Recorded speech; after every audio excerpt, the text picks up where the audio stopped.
Bismillahirrahmanirrahim. Assalamualaikum warahmatullahi wabarakatuh. Innalhamdulillah nahmaduhu wa nasta'inuhu wa nastaghfiruh wa na'udzu billahi min syururi anfusina wa min sayyiati a'malina. May yahdihillahu fala mudhillaha wa may yudlil fala hadiyalah. Asyhadu an la ilaha wahdahu la syarikalah wa asyhadu anna Muhammadan abduhu wa rasuluh. Allahumma shalli wa sallim wa barik ala sayyidina Muhammadin wa ala alihi wa sahbihi ajma'in. Amma ba'du. Pada kesempatan hari ini, saya akan membawakan sebuah kultum yang berjudul Muhasabah Diri. Allah Subhanahu wa Ta'ala memerintahkan kita untuk meningkatkan iman dan takwa. Karena itu, Allah Subhanahu wa Ta'ala mengingatkan untuk senantiasa melakukan muhasabah atau introspeksi terhadap diri kita. Hal ini seperti diperintahkan Allah Subhanahu wa Ta'ala dalam firman-Nya. Bismillahirrahmanirrahim. Ya ayyuhalladzina amanu taqullaha wal tanzur nafsum ma qaddamat lighad wattaqullaha innallaha khabirum bima ta'malun. Artinya, hai orang-orang yang beriman, bertakwalah kepada Allah dan hendaklah setiap diri memperhatikan apa yang telah diperbuatnya untuk hari esok akhirat, dan bertakwalah kepada Allah, sesungguhnya Allah Maha mengetahui apa yang kamu kerjakan. Quran surah Al-Hasyr ayat 18. Ayat-ayat ini ditunjukkan kepada orang-orang beriman dengan panggilan spesifik. Ya ayyuhalladzina amanu, hai orang-orang yang beriman. Allah Subhanahu wa Ta'ala memerintahkan orang-orang yang beriman untuk bertakwa kepada Allah Subhanahu wa Ta'ala, yaitu menjunjung mematuhi seluruh perintah Allah Subhanahu wa Ta'ala dan menjauhi seluruh larangannya yang nyata atau yang tersembunyi, serta mensyiarkan kebesaran kemuliaan Allah Subhanahu wa Ta'ala. Setelah memerintahkan bertakwa, Allah Subhanahu wa Ta'ala memerintahkan orang-orang beriman untuk melakukan introspeksi terhadap diri mereka. Allah SWT Al-Quran menegaskan sebagai berikut. Attaqullah wal tanzur nafsum ma qaddamat lighad, dan hendaklah setiap diri memperhatikan apa yang telah diperbuatnya untuk hari esok akhirat. Jika kita cermati, terdapat 3 keterangan pada pada ayat di atas sebagai bentuk introspeksi terhadap diri. Ketiga keterangan waktu tersebut adalah yang pertama, waktu sekarang, yaitu wal tanzur. Kita diperintah untuk memperhatikan dan meneliti kondisi saat ini. Setiap mukmin menyadari bahwa kesempatan adalah karunia terbesar yang harus disyukuri dengan berbuat yang terbaik agar dapat membangun jejak kehidupan dan menjadi warisan terbaik di hadapan Allah Subhanahu wa Ta'ala. Yang kedua, waktu yang telah lalu, yaitu qaddamat. Pengertian ini merujuk pada segala hal yang telah diperbuat pada masa lalu sebagai nasihat dan pembelajaran terbaik.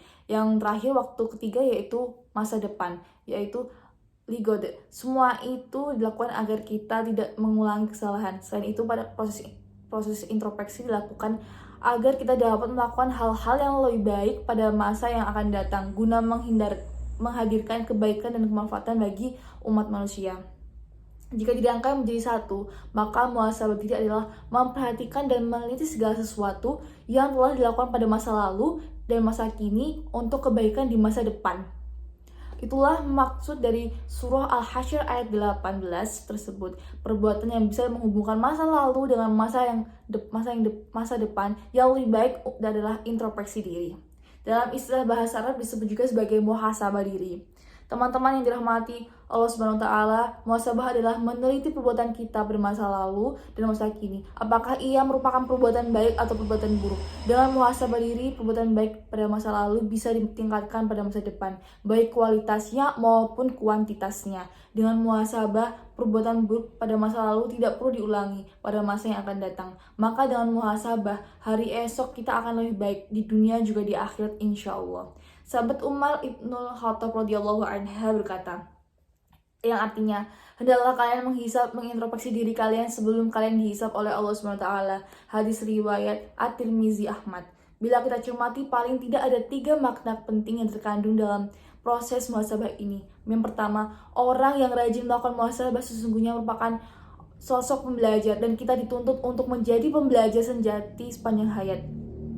Banyak kisah dalam Al-Quran yang harus menjadi bahan pembelajaran untuk memperingati masa depan. Dan banyak sosok pembelajar yang bernama ulul albab yang mampu belajar dari kisah-kisah masa lalu. Sosok ulul albab yang pembelajar ini semakin diharapkan perannya dalam transformasi bangsa. Oleh karena itu, di era yang serba cepat dan penuh ketidakpastian ini, maka sosok pembelajar juga harus dimaknai sebagai sosok yang adaptif dengan pola pikir tumbuh growth mindset, yang terus memacu skill dan kompetensi baru ya dengan learning agility yang tinggi. Kemampuan kecepatan belajar ini sangat penting agar bisa berperan sebagai trendsetter perubahan. Yang kedua, muhasabah mengandung makna perlunya orientasi pada masa depan. Tujuan evaluasi diri adalah untuk kelebihbaikan di masa depan, dan ada dua dimensi masa depan, yaitu masa depan di dunia dan akhirat. Ayat surah Al-Hasyr ayat 18 yang tadi saya bacakan merupakan fondasi tentang visi masa depan. Visi besar seorang pemimpin adalah menjadi hamba yang berbahagia di dunia dan akhirat. Keseimbangan masa depan di dunia adalah akhirat, dan dunia dan akhirat adalah keniscayaan. Sebagaimana doa kita sehari-hari yang artinya, wahai Tuhan kami, anugerahkanlah kepada kami kebajikan di dunia dan kebajikan di akhirat, dan peliharalah kami dari siksa api neraka. Kemudian yang ketiga adalah muhasabah mendorong jiwa berprestasi. Muhasabah diri akan mendorong seorang untuk menghasilkan kebaikan, kemanfaatan, dan termotivasi untuk terus berprestasi agar terus berupaya belajar di masa lalu untuk kelebihbaikan di masa depan. Orang yang berprestasi adalah orang yang mau belajar di masa lalu, baik masa lalu dirinya maupun orang lain. Selain itu juga karena orang yang berprestasi yakin bahwa Allah SWT sangat detail dan akurat dalam mencatat setiap kebaikan hambanya. Allah SWT berfirman dalam Al-Quran surah Al-Zalzalah ayat 7-8. Bismillahirrahmanirrahim. فَمَنْ يَعْمَلْ مِثْقَالَ ذَرَّةٍ خَيْرًا يَرَهُ وَمَنْ يَعْمَلْ مِثْقَالَ ذَرَّةٍ شَرًّا يَرَهُ. Artinya, barang siapa yang mengerjakan kebaikan sebesar biji zarah pun, niscaya dia akan melihat balasannya. Dan barang siapa yang mengerjakan kejahatan sebesar zarah pun, niscaya dia akan melihat balasannya pula. Quran surah Al-Zalzalah ayat 7-8. Orang yang berprestasi adalah orang yang ingin terus bergerak ke depan dan berada dalam rel kemajuan. Orientasi untuk bergerak maju tersebut didasari pada dua hal. Yang pertama, ini menjalankan fungsi manusia sebagai khalifah di muka bumi yang harus memakmurkan sekaligus menjaga kehidupan dunia dari kerusakan. Terdapat pada Quran surah Hud ayat 61, Quran surah Al-Anbiya ayat 107, Quran surah Al-Baqarah ayat 30, Quran surah Al-Baqarah ayat 11. Yang kedua, sebagai bentuk syukur kita atas nikmat yang tak terhingga dari Allah SWT, terdapat pada Quran surah An-Nahl ayat 4, baik nikmat kehidupan, nikmat kemerdekaan, dan nikmat iman. Orang yang berprestasi adalah orang yang pandai bersyukur. Oleh karena itu, orang yang berprestasi pada akhirnya adalah orang yang memperoleh nikmat lebih. Apalagi kalau kita juga ingat kata-kata mutiara yang artinya, barang siapa yang harinya sekarang lebih baik daripada hari kemarin, maka dia termasuk orang yang beruntung. Barang siapa yang harinya sama dengan kemarin, maka dia orang yang merugi. Dan barang siapa yang harinya sekarang lebih jelek daripada hari kemarin, maka dia terlaknat. Barang siapa yang beruntung adalah orang yang memperoleh nikmat lebih. Dan sebenarnya disinilah kita semakin memahami bahwa barang siapa yang bersyukur, maka sesungguhnya ya bersyukur untuk dirinya sendiri. Teman-teman yang berbahagia, mengapa manusia yang tidak melakukan muhasabah, maka dia dapat dikategorikan sebagai manusia yang sombong. Mengapa? Karena orang yang sombong merasa dirinya telah sempurna, sehingga ia merasa tidak perlu melakukan introspeksi. Ia merasa selalu baik, benar, dan tidak pernah melakukan kesalahan. Kesombongan inilah yang menutup manusia dari kebenaran, karena dia tidak mau atau tidak pernah muhasabah introspeksi terhadap dirinya sendiri.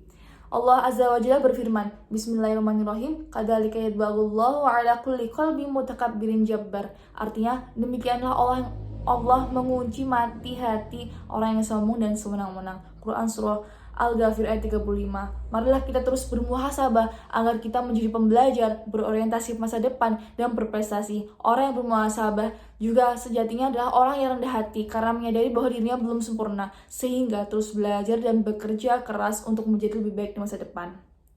Namun demikian, yang kini harus kita pikirkan juga adalah bagaimana transformasi muhasabah personal menjadi muhasabah kolektif, sehingga kita tidak saja memikirkan kelebihbaikan diri kita pasca evaluasi diri, namun juga memikirkan kelebihbaikan umat dan bangsa ini secara institusional. Dan demikian, marilah kita juga melakukan muhasabah kolektif untuk mengantarkan kita sebagai umat Islam dan bangsa Indonesia yang maju, adil, dan makmur yang diridhoi Allah Subhanahu wa Ta'ala di masa depan.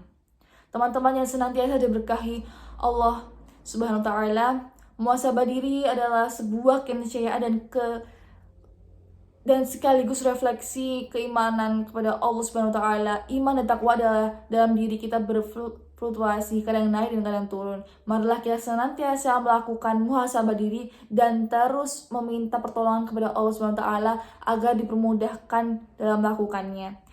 Semoga Allah Subhanahu wa taala membimbing kita semua selalu ingat kepadanya, bersyukur atas nikmatnya dan memperbaiki ibadah kepadanya. Semoga Allah Subhanahu wa taala menganugerahkan kekuatan kepada kita untuk dapat melakukan muhasabah introspeksi terhadap diri sendiri maupun kolektif. Dengan muhasabah ini, semoga Allah Subhanahu wa taala mudahkan hisab kita kelak di yaumul qiyamah. Amin ya Allah, amin Allahumma amin. Sekian kultum dari saya. Bila ada salah kata maupun perbuatan, mohon dimaafkan. Billahi taufiq wal hidayah. Wassalamualaikum warahmatullahi wabarakatuh.